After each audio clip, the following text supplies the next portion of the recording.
पिछले भाग में हमने जाना भगवान शिव के 12 पवित्र ज्योतिर्लिंगों में से 6 शक्तिशाली ज्योतिर्लिंगों की रहस्यमयी कथाएं। सोमनाथ से लेकर महाकाल तक हर कथा में छुपे थे भक्ति, चमत्कार और आस्था के अद्भुत रंग। और आज हम जानेंगे बाकी के 6 ज्योतिर्लिंगों की वो प्रेरणादायक कहानियां, जिनमें छुपा है सदियों से भक्तों की आस्था, तप और शिव की कृपा का अमूल्य प्रमाण। तो अगर आपने अभी तक पार्ट 1 नहीं देखा तो उसे जरूर देखें, और अगर आप इस चैनल पर नए हैं तो सब्सक्राइब जरूर करें ताकि आप हर अगली दिव्य कथा को मिस न करें। वीडियो अच्छा लगे तो लाइक करें और कमेंट में लिखें ओम नमः शिवाय। चलिए आरंभ करते हैं भगवान शिव की महिमा से भरे शेष 6 ज्योतिर्लिंगों का रहस्यमय सफर। 7. काशी विश्वनाथ। काशी विश्वनाथ भगवान शिव के 12 ज्योतिर्लिंगों में से 7वां और अत्यंत महत्वपूर्ण ज्योतिर्लिंग है। यह वाराणसी काशी में स्थित है, जो स्वयं भगवान शिव की प्रिय नगरी मानी जाती है। कहा जाता है कि यहाँ के दर्शन मात्र से मोक्ष की प्राप्ति होती है। काशी का महत्व। वाराणसी न केवल भारत की सबसे प्राचीन नगरी है, बल्कि इसे मोक्ष की भूमि भी कहा गया है। प्रलय काल में भी इस नगरी का विनाश नहीं होता, क्योंकि भगवान शिव इसे अपने त्रिशूल पर धारण कर लेते हैं। माना जाता है कि मृत्यु के समय स्वयं भगवान शिव मरणासन्न व्यक्ति के कानों में तारक मंत्र सुनाते हैं, जिससे उसके सारे पाप नष्ट हो जाते हैं। शिव पार्वती की आगमन कथा। पौराणिक कथा के अनुसार विवाह के बाद माता पार्वती ने कैलाश को अपने पिता का घर कहा और शिव से अनुरोध किया कि वे उन्हें कहीं और निवास दिलाएं। भगवान शिव उन्हें लेकर काशी नगरी आए और यहाँ विश्वनाथ ज्योतिर्लिंग के रूप में स्थापित हो गए। इसीलिए इसे विश्वेश्वर, ब्रह्मांड का शासक भी कहा जाता है।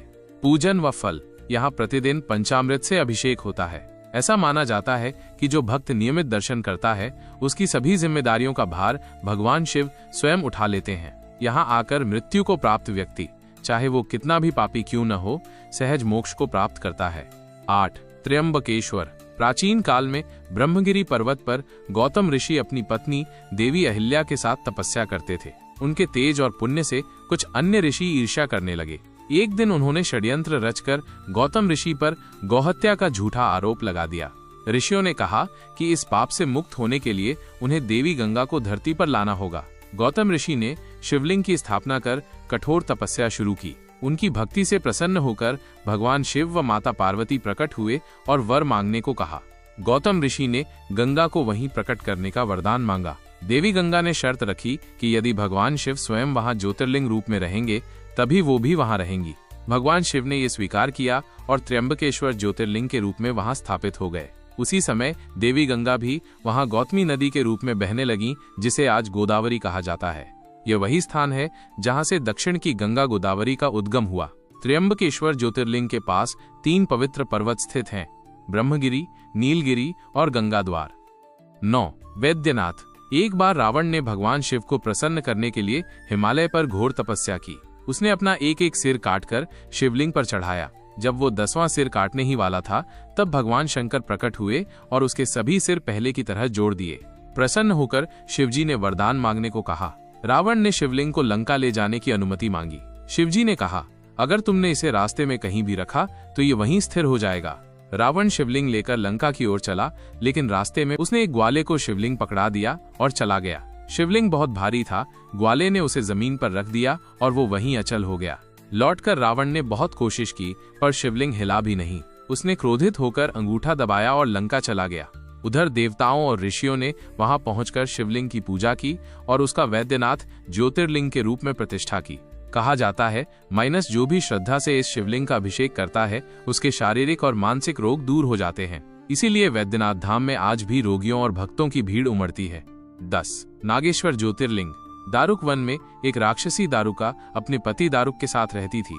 माँ पार्वती के वरदान से वो उस वन को कहीं भी ले जा सकती थी। उन्होंने जंगल में आतंक फैला रखा था। महर्षि औरव ने श्राप दिया कि यदि ये राक्षस पृथ्वी पर यज्ञ में बाधा डालेंगे तो नष्ट हो जाएंगे। देवताओं ने राक्षसों पर आक्रमण किया तो राक्षस डरकर जंगल को समुद्र के बीच ले गए। वहीं एक दिन उन्होंने कई मनुष्यों को बंदी बना लिया। उन बंदियों में एक शिव भक्त सुप्रिय भी था, जो शिव की पूजा किए बिना भोजन नहीं करता था। सुप्रिय ने सभी बंदियों को ओम नमः शिवाय का जाप सिखाया। जब ये बात दारुक को पता चली तो उसने सुप्रिय को धमकी दी कि पूजा बंद नहीं की तो मार दूंगा। लेकिन सुप्रिय ने शिवजी को पुकारा और भगवान शिव स्वयं प्रकट होकर सारे राक्षसों का नाश कर दिया। दारुक भाग गया और दारुका ने पार्वती जी से अपने वंश की रक्षा की प्रार्थना की। माता ने शिवजी से आग्रह किया और शिवजी ने कहा, जो राक्षस धर्म का पालन करेंगे उन्हें यहाँ रहने का अधिकार मिलेगा और मैं यहाँ अपने भक्तों की रक्षा के लिए सदा विराजमान रहूंगा। भगवान शिव ने वरदान दिया कि जो भक्त श्रद्धा और धर्म से उनकी पूजा करेगा वो चक्रवर्ती सम्राट बनेगा। सतयुग में वीरसेन नामक राजा ने यहाँ शिव के दर्शन कर यह फल पाया। इस प्रकार भगवान शिव नागेश्वर ज्योतिर्लिंग के रूप में यहाँ सदा विराजमान हो गए। 11 रामेश्वर ज्योतिर्लिंग। रामेश्वरम तमिलनाडु में स्थित है और 4 धामों में से एक है। यहाँ उत्तराखंड से लाया गया गंगा जल चढ़ाया जाता है। ये ज्योतिर्लिंग श्री राम द्वारा स्वयं स्थापित किया गया था, इसलिए इसे रामलिंगेश्वर भी कहा जाता है। जब रावण सीता जी का हरण कर लंका ले गया, तब भगवान राम अपनी वानर सेना के साथ सीता की खोज में समुद्र तट पर पहुंचे। वहीं उन्होंने लंका को समुद्र के पार देखा, लेकिन उसे पार करना कठिन था। इसी चिंता में एक दिन श्री राम शिव जी की पूजा करना भूल गए। जैसे ही उन्होंने जल ग्रहण करना चाहा, उन्हें ध्यान आया कि आज पूजा नहीं हुई। तब वहीं उन्होंने पार्थिव शिवलिंग बनाकर श्रद्धा से शिवजी की आराधना की।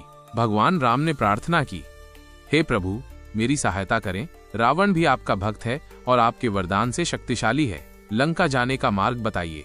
भगवान शिव तुरंत प्रकट हुए और प्रसन्न होकर बोले, राम तुम मेरे परम भक्त हो, तुम्हारी विजय निश्चित है। राम ने विनती की कि शिवजी सदा के लिए उसी स्थान पर जन कल्याण हेतु विराजमान रहें। शिवजी ने यह वर स्वीकार किया और रामेश्वर ज्योतिर्लिंग के रूप में वहां स्थायी रूप से प्रतिष्ठित हो गए। 12 घृष्णेश्वर। महाराष्ट्र के एलोरा गुफाओं के पास स्थित ये ज्योतिर्लिंग घृष्णेश्वर या घुष्मेश्वर कहलाता है। यह 12वां और अंतिम ज्योतिर्लिंग है। यहाँ एक शिव भक्त ब्राह्मण सुधर्मा अपनी पत्नी सुदेहा के साथ रहता था। उनके कोई संतान नहीं थी, इसलिए सुदेहा ने अपने पति का विवाह अपनी बहन घुष्मा से करवा दिया। घुष्मा प्रतिदिन 101 पार्थिव शिवलिंग बनाकर शिव की पूजा करती थी और उनका विसर्जन पास के तालाब में करती थी। शिव भक्ति के प्रभाव से घुष्मा को एक पुत्र रत्न की प्राप्ति हुई। ये देखकर सुदेहा के मन में ईर्ष्या भर गई। एक रात उसने घुष्मा के पुत्र की हत्या कर उसके अंगों को उसी तालाब में फेंक दिया। सुबह जब ये बात पता चली, घुष्मा और सुधर्मा शिव पूजा में लीन थे। घुष्मा ने शांति से शिवलिंग का विसर्जन किया और तब देखा कि उसका पुत्र तालाब के पास जीवित खड़ा है।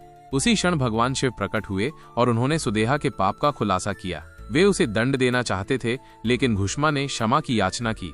शिवजी उसकी भक्ति से अत्यंत प्रसन्न हुए और बोले, वर मांगो। घुष्मा ने विनती की, हे प्रभु यहाँ सदा भक्तों के कल्याण हेतु विराजमान रहिए और इस स्थान का नाम मेरे नाम से घुष्मेश्वर हो। तब से भगवान शिव यहाँ घृष्णेश्वर ज्योतिर्लिंग के रूप में विराजमान है। 12 स्थान, 12 प्रकाश स्तंभ। हर ज्योतिर्लिंग शिव का एक अलग रूप, अलग गाथा, पर एक ही संदेश। जब भक्ति सच्ची हो, तप में श्रद्धा हो और आत्मा में प्रेम हो, तो शिव स्वयं दर्शन देते हैं। अगर आपको ये दिव्य कथाएं पसंद आईं तो वीडियो को लाइक करें, हमारे चैनल को सब्सक्राइब करना न भूलें और कमेंट में हर हर महादेव लिखकर अपनी आस्था व्यक्त करें। आपको इन 12 ज्योतिर्लिंगों में से सबसे प्रेरणादायक कथा कौन सी लगी और क्यों, हमें बताएं। हर हर महादेव।